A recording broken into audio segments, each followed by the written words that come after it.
Morning, lovely viewer. Well, this morning we're gonna talk about roses and rodents.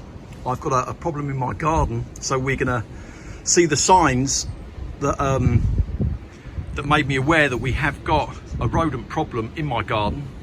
We're gonna see together the damage that rodents may or may not have caused amongst my roses, because I'm gonna unpot some of the roses at the end of my garden, and we're gonna see if there was any damage and how I'm gonna try and prevent these creatures from damaging my roses in future. Now, I want to say a couple of things. First of all, one, nothing's going to get killed or snared in my garden, and the other thing is, you can probably hear the wind. It's blowing a gale, the rain is going to be coming down, so I might have to do a voiceover for this video. That's not something I particularly enjoy doing, but we're going to see how we get on. But I do imagine that this wind is going to be a problem. Now, I first become aware of moles in my garden, not this summer just gone, but the one before, and I did actually film it. It was a mole that was just about here, and moles, they have this telltale sign of lifting soil up from the grass, about a dinner plate sort of size and probably 4 inches high. And not this summer, but the summer previous, we had a couple of these hills pop up, only a couple, and that was pretty much about it. Now, this summer just gone, we had the same thing. We had just a couple of mole hills come up where the grass, it kind of lifts and you have that fresh soil come up in about the size of a dinner plate sort of area. We had just a couple come up, but I'm going to try and overlay some footage during this video as well. But I noticed this summer that we had a problem here, and in this narrow sort of flower bed, we had a couple of these hills come up amongst these plants here, down here, going along here. Now, that kind of spread to these baseless pots, and that's where I'm going to be working on today. It is starting to rain, but I've got to get this finished today. These are baseless pots, and you've seen them before. I cut the bottom of the pots out, and that means that this rose here, Eden, for instance, the roots can go down into the native soil. There's no bottom in this pot. I cut the bottoms all out. The worms can come up, get into the pots, and weave their magic inside the pots, and the roots are free to go down. Many benefits of baseless pots in our gardens. But the problem is, I saw these kind of disturbances in the soil around here, and this was this summer. The soil which started to lift up, and I did suspect that something was burrowing into or around the pots. Now, one day in the summer, and it's happened several times, we had a huge drought, and with a watering can, I just poured water into, it was this pot here. I poured water into this pot, and the soil just collapsed within the pot. A huge crevice developed. You could put your fist in it. A huge crevice opened up, went all the way to the bottom, so I knew that something was bouncing around inside this pot. Now, moles, they eat worms, and if worms are getting attracted, if the soil around here during the drought was so dry and this was lovely and moist, that's gonna attract the worms. And if we've got a problem with moles, then the moles they're gonna find their way into that pot, and that is what happened. And it happened to all of these pots. Now, I did only yesterday or the day before, I watered this rose to see if I did have any sort of collapse, and I did have a little collapse. You can see it just there. The surface of the soil looks perfect. That's what you've got to remember. The surface of the soil, it kind of looks perfect, but when I poured the water in, you'll see it in the overlay, hopefully, it collapsed, and it's gone down there, just a little hole there. So I knew I had a problem with moles. So what I've done was, my intention was to get some of this wire. Now this is 6mm wire here. The gaps in it are 6mm and it's a rust proof sort of mesh. I was going to plant these roses direct into the ground, or just protect around the roses with that 6mm mesh. I was going to dig down possibly 2.5 feet, because moles, they stay within 2 or 3 inches usually of the surface. So by digging a hole 2 or 3 feet down and then all the way around the rose, and then have the mesh sort of 8 inches proud, that would prevent the moles from getting in and disturbing the root ball. Now voles, they are not meat eaters. Moles, they eat meat. They eat worms, slugs, snails. Voles, they eat the roots of our plants. But even so, you don't want either of them, because the mole bouncing around, disturbing those roots, constantly disturbing those roots, the rose is going to be in a constant state of transplant shock. It's not going to grow. So that was the plan, was to put this mesh around, all around these roses, to prevent the moles from getting in. And the day, this was about 3-4 days ago, the day that I come out to do this, I noticed there was a couple of little holes. In fact, I'll show you one here. I noticed the last sort of week or so, I don't know if you can see that. That's not going to come out too well. It is a physical hole just in there that's burrowed down. It's about the size of maybe an inch, going down into the pot. And there was one there. There was another one just there. And when I was coming out to do this, I noticed that there was a mouse looking at me just by that hole, through that sort of foliage. The mouse looked at me, I looked at the mouse, and then the mouse darted down into that hole. And I thought, that is a mouse. Now I know we did have moles. They were definitely moles that were lifting the soil up.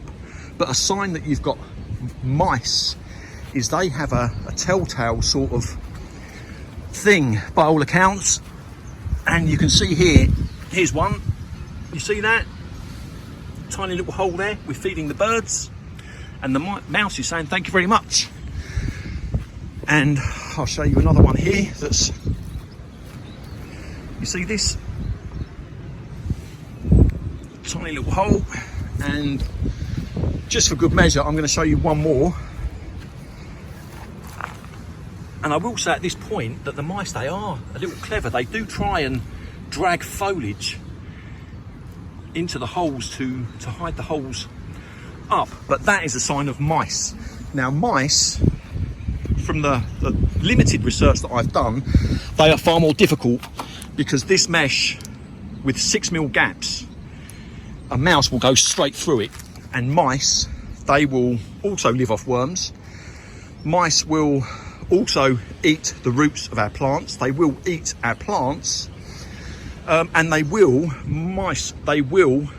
use the burrows, the tunnels created by moles or voles. Mice, much more difficult, so there's no point in me putting this down. Mice, you need a gap. If a pencil can get through a gap, then a mouse can sadly get through as well. So what we're going to do now, we'll get onto the fix in a minute, but ultimately I've decided to leave these potted. I'm going to put these in fresh pots, and I'm going to cover the bottom. I'm not going to cut the bottom of the pots out, but I'm going to cover the drainage holes with a finer mesh. That is how I'm hoping to get around it. Yes, it's going to mean that these roses, Eden Rose, Westerland, and another Eden Rose, these are going to have to remain potted, and I'm going to elevate them from the ground just slightly. I'm hoping that's going to be the fix. But with regards to damage, I did have, this here is Summer Romance, and I did have Rose Utterson here. Rose Utterson is now in the centre there. Utterson's not that fragrant, so I wanted to put my more fragrant roses to the back. So that's where Utterson's going to go, and this is Summer Romance. But when Utterson was here, I lifted him off and I checked underneath the drainage hole, Utison, it was sat on a couple of smaller slabs with gaps between. And when I lifted Utison off, the pot that Utison is in, it had polystyrene at the bottom. And when I lifted Utison off, I'll put an overlay in it, you could see that the polystyrene had been eaten away and that something had got into the pot. And when I lifted the slabs up that were beneath, I could see a little tunnel network there where something had obviously been running up and down here. So even Utison, something got into that, which is sad. But what we're going to do now is we're going to look at the damage. I want to get these pots, I want to get these roses out of their pots, and we're going to check the roots out, and we're going to see what damage has been caused. These pots, they should be very firmly fixed to the ground by the roots driving down into that soil, holding them pots in place, but as you'll see, they're not. Right, you see, that is what I am talking about. That's what I'm talking about. And let's have a look to see. In fact, I'm going to try and pull this straight out. You see, it's a bottomless pot. But let's have a look here. You see, something has been saying thank you very much and burrowing straight into that. And it's not good. It's not good, because it's part of the reason why this rose hasn't grown so much. Part of me's thinking the mouse is going to jump out, I have to say. Oh God, it's scary. I'm just giving it a little bit of a tickle, and again the roots, they don't seem to be breaking off. The moisture's pretty much about right in the pot. The soil's coming off loose.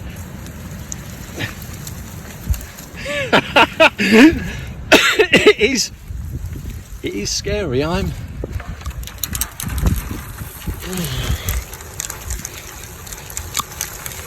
You see, now this rose here, it was new in the summer, and it was potted and planted this year. But you can see that it has struggled. But you can see again the roots. There's no real roots in there that have snapped off, and that is pretty much about it. So you can see that something bouncing around inside that pot. You saw yourself, something's coming up to eat the worms, and that's why this rose, it hasn't grown so much. Just a year old. You know, it's seen one spring and one summer. That's it. And that there, again, you could put that back into a David Austin pot. There's a size comparison there. This one here, it was planted, it's even though this will be its third summer, this coming summer, it was only planted here this summer. So that hasn't had chance. I would have expected a little bit bigger, and those roots to have reached the ground by now.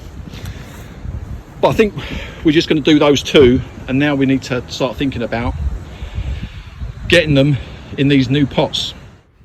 Yeah, all three pots were the same. All those baseless pots, all three of them, the roots should have driven down into the native soil, gripping that soil, bolting those pots to the ground. But as you saw, all three pots, you could just move them away where those roots had been disturbed. Right, well, this has been cut short, I'm afraid. The wife, she is not pleased with what I've done here. It's her rockery, and she doesn't want plant pots here. Now, I managed to do one Eden rose that it is in a new pot, and I'm hoping that can stay. But my wife, she's made it clear I have apparently caused some damage here, and my wife is upset, and she doesn't want plant pots here because she uses this area here for her photography, and yeah, she doesn't want plant pots here.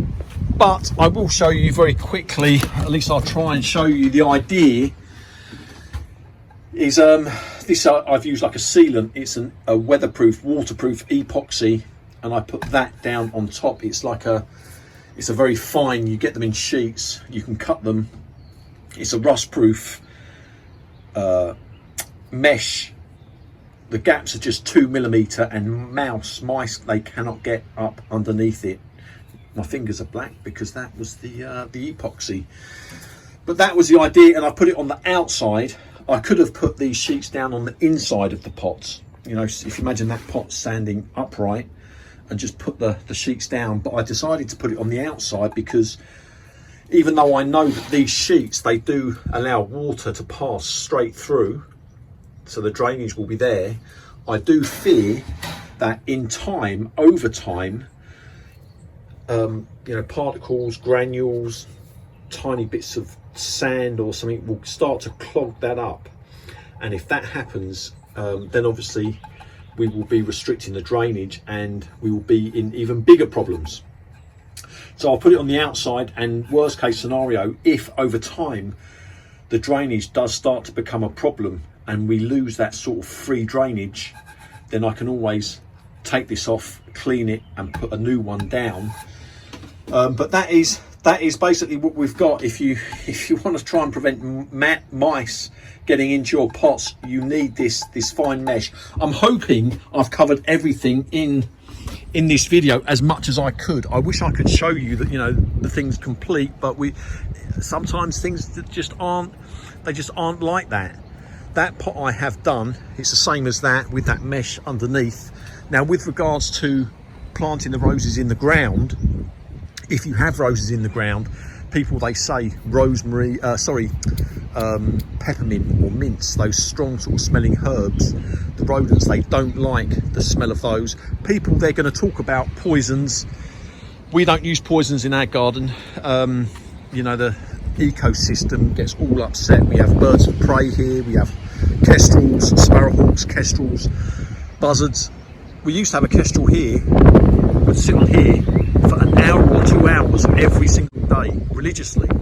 But we haven't seen him in about probably 4 or 5 months.